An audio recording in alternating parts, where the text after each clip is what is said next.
بسم اللہ الرحمن الرحیم۔ ایک دن ابو جہل مسجد الحرام کے دروازے کے پاس آ بیٹھا۔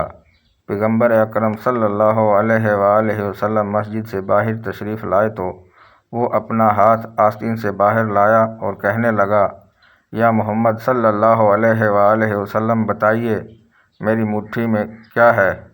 اگر آپ صلی اللہ علیہ وآلہ وسلم نے صحیح جواب دیا تو میں اپنے ساتھیوں سمیت آپ صلی اللہ علیہ وآلہ وسلم پر ایمان لے آؤں گا۔ حضور پرنور صلی اللہ علیہ وآلہ وسلم نے فرمایا، تیرے ہاتھ میں ایک ڈبیا ہے جو ٹاٹ میں لپٹی ہوئی ہے۔ اس ڈبیا کے اندر 3 موتی ہیں۔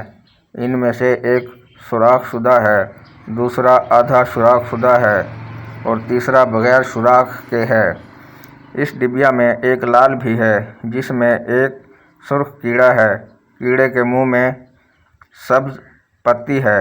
ابو جہل کہنے لگا، یہ سب تو ٹھیک ہے، لیکن سرخ کیڑے اور سبز پتی کا کیسے علم ہوا؟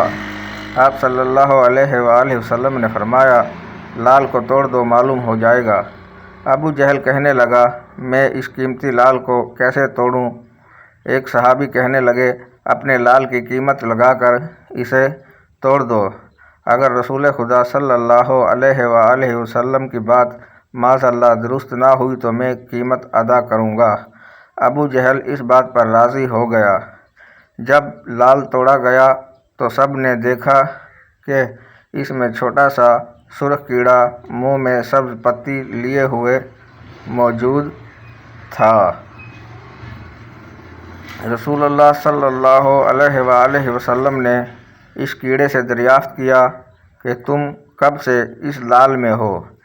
کیڑے نے پہلے آپ صلی اللہ علیہ وآلہ وسلم کی خدمت میں سلام عرض کیا، پھر کہا، مجھے نہیں معلوم، لیکن اللہ تعالیٰ نے مجھے روزانہ 3 سبز پتی عطا فرماتا ہے۔ آپ صلی اللہ علیہ وآلہ وسلم نے فرمایا، تیرا ذکر اور تسبیح کیا ہے؟ کیڑا کہنے لگا کہ خدا نے مجھے روزانہ 10 مرتبہ آپ صلی اللہ علیہ وآلہ وسلم پر درود بھیجنے کا حکم دیا ہے، جس کی برکت کی وجہ سے مجھے روزی دے